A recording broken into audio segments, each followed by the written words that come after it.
Oh, say, can you see by the dawn's early light what so proudly we hailed at the twilight's last gleaming, whose broad stripes and bright stars through the perilous fight o'er the ramparts we watched were so gallantly streaming, and the rocket's red glare, the bombs bursting in air, gave proof through the night that our flag was still there. Oh, say, does that star-spangled banner yet wave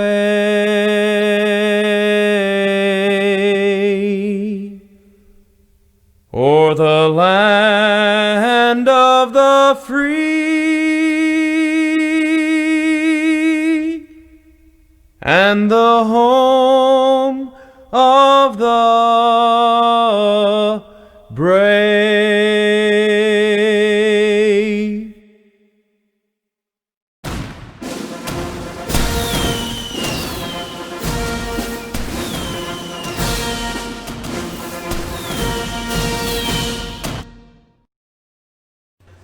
The greatest cartoon characters of all time, classic television, exciting football in the spring. This is the USCFL Network, celebrating 40 years of excellence.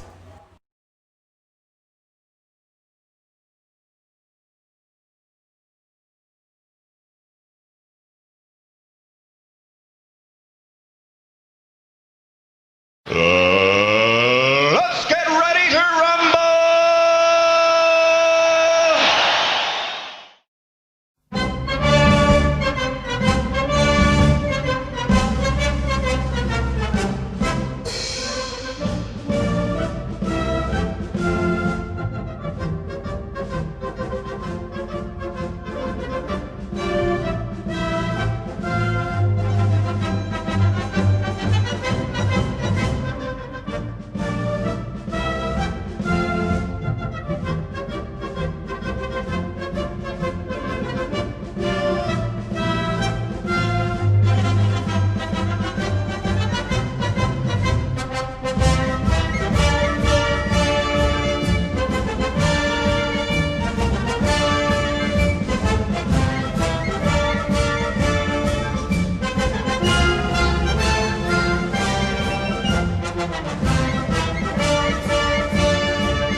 You've done well so far, warrior woman.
Greetings, cartoon and football fans, and especially fans of She-Ra. This is Bob Mozark of the USCFL Network, welcoming you to this final competition between the She-Ra of yesterday and the She-Ra of today. For 13 weeks, and for the final time, we are pitting one episode of the new series in chronological order against one episode of the original series chosen at random. We invite you on YouTube to weigh in with your comments and scores. We are using the same scoring system as in football, from 0, 2, 3, 6, 7, or 8 points. Last week the titles for both shows were identical, and now for the rest of the way there will be different episodes presented each week, and no episode featuring He-Man will be shown. To all our fans in the United States, we wish you a very happy and safe 4th of July. For the 4th straight week, the new She-Ra still has a slim lead. As we go into round 8, the new She-Ra leads the original She-Ra 37-33. After we take a brief pause, we will begin round 8 and the second half of season 5 of the She-Ra Showdown.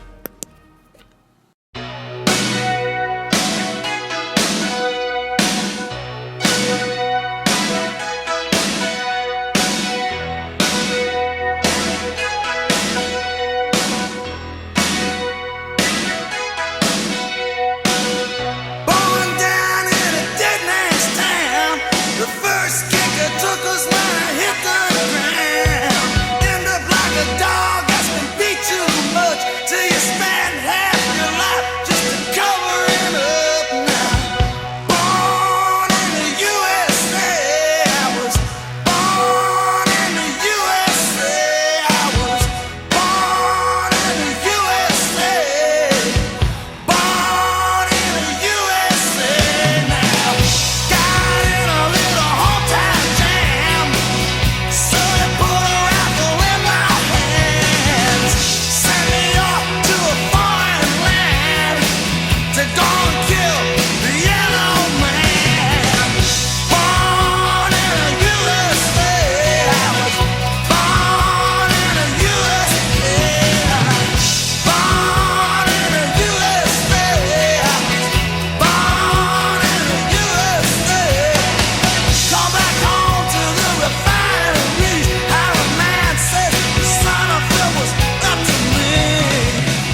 She-Ra Season 5, Episode 8, Shot in the Dark.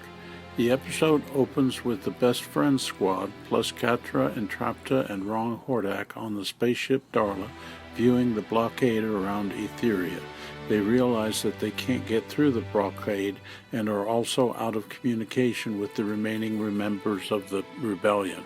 Adora asks Catra if she can remember any weaknesses of Horde Prime, but Rong Hordak answers in a way that hints that there is a weakness that has been covered up.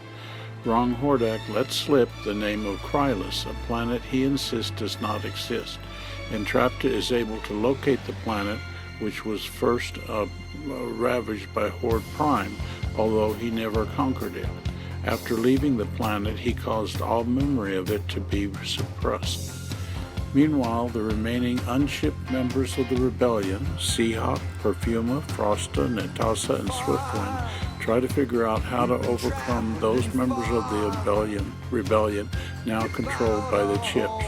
Castaspella, Micah's sister and the head sorceress of the kingdom of Mysticor, arrives to be immobilized by ice until Frosta can verify that she does not have a chip in her neck.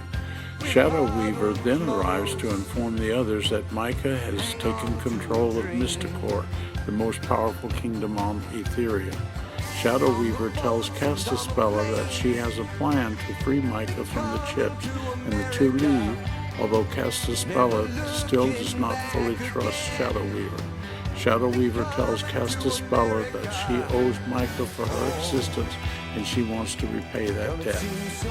Darla and its crew arrive on Quiris, the planet destroyed by Horde Prime. Entrapta is able to find a place in a collapsed spire where she can plug Rong Hordak into a clone charger to access data about the spire. She remains behind and directs the others on a search for the sole remaining life form on the planet. After searching the spire and being menaced by its defenses, they meet the life form named Milog, a magical feline who bonds with Catra. They learn that Horde Prime's weakness is magic. He wasn't able to defeat Milog even after mining the planet of its magical power. So he left and covered up the planet's existence. As Rong Hordak learns of all this, his adoration of Horde Prime is ended, and he now wants to reveal the truth to his brother clones. Shadow Weaver leads Castaspella to a place where many magical beasts are hibernating. They have been sleeping for so long, moss has grown over their bodies. Shadow Weaver tells Castaspella that the first one stole the magic of Etheria, not enhancing it as was believed. Shadow Weaver wants to tap into this magical reservoir to get the power to defeat Micah and then the Horde. Castaspella is suspicious that this is just another power grab by Shadow Weaver. However, Shadow Weaver asks her to stay and ensure that she is not tempted by all that power. Darla, with the addition of Milog to its crew, arrives at the blockade. Milog's power is able to mask Darla so it is not detected by the blockade, and the ship sneaks through. After Darla lands, everyone exits to see the landscape of Etheria once more. We will now briefly pause to prepare for the review of a classic episode of She-Ra.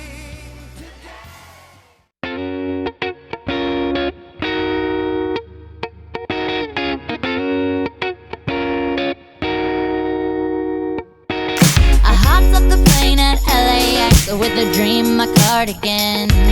Welcome to the land of fame excess. Am I gonna fit in? Jumped in the cab, here I am for the first time. Look to my right and I see the Hollywood sign. This is all so crazy. Everybody seems so famous. My tummy's turning and I'm feeling kinda homesick. Too much pressure and I'm nervous. That's when the taxi man turned on the radio and a Jay-Z song was on. And the Jay-Z song was on. And the Jay-Z song was on. So I put my hands up to play my song. The butterflies fly away.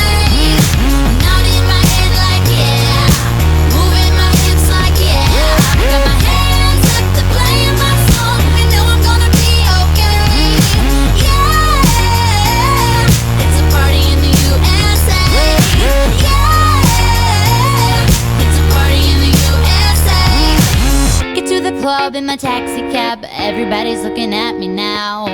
Like, who's that chick that's rockin' kicks? She gotta be from out of town.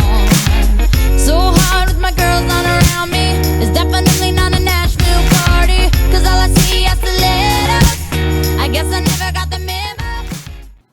Classic She-Ra, Episode 61, Dark Smoke and Fire. In the Fright Zone, Hordak is ready to unleash his latest plan. Modulak has invented a new rocket. The next time that She-Ra opens a portal to travel to Eternia, the missile will detect it and follow her and then throw her off her course. Light Hope and She-Ra later open up just such a portal, and when the missile enters it, She-Ra is thrown off course. She lands on the planet that looks like Eternia, but isn't. She sees a man being chased by 4 villagers who accuse him of being a dragon lover. When he trips and is knocked unconscious, She-Ra steps in to protect him and chase the villagers away. Meanwhile, the scene is being watched by the evil wizard Nazgul and his gargoyle minion named Slotty.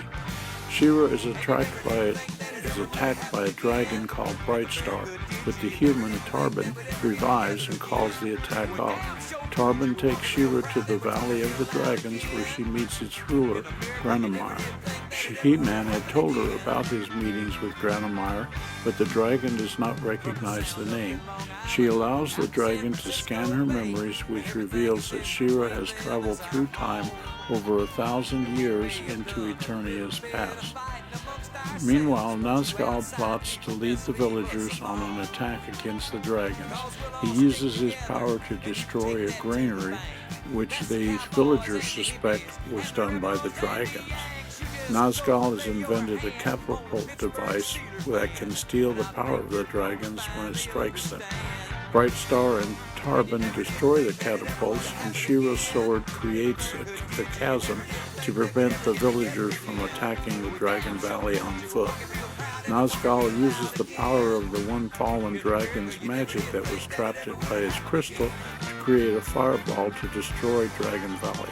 However, Slotty lets slip that it was Nazgul who destroyed the granary, thus ending the war. The dragons agree to give the villagers enough grain to replace that which was destroyed by Nazgul. Granomire figures out how to return She-Ra to her own time, and she teleports into the Fright Zone to steal the only copy of Modulak's plans to prevent her portal travels from being disrupted in the future. We will now briefly pause before revealing today's scores.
The shot-in-the-dark episode of the new She-Ra series advanced the plot forward in 2 important ways. Adora discovers a weakness of Horde Prime and gains an important and powerful new ally. Catra is finally bonding with the heroes, and Rong Hordak finally understands the false narrative that Horde Prime has created about his rise to power. On Etheria, Shadow Weaver and Castaspella have discovered a way to tap into the magical power of Etheria. I rate the score at 6 points. The Dark Smoke and Fire episode of the classic She-Ra is a crossover that features an important character from the He-Man universe, and the history of Eternia is made clearer. The dragons and humans are able to settle their differences and make theirs a better world. I also give it a 6. This brings the score to 43 to 39 in favor of the new She-Ra. Tune in next week to find out if the classic She-Ra will be able to regain the lead. As always, you are invited to contribute your own reviews and scores. This is Bob Mozart from the USCFL Network, signing off and reminding those celebrating it to have a happy and safe 4th of July. To the freedom of Etheria.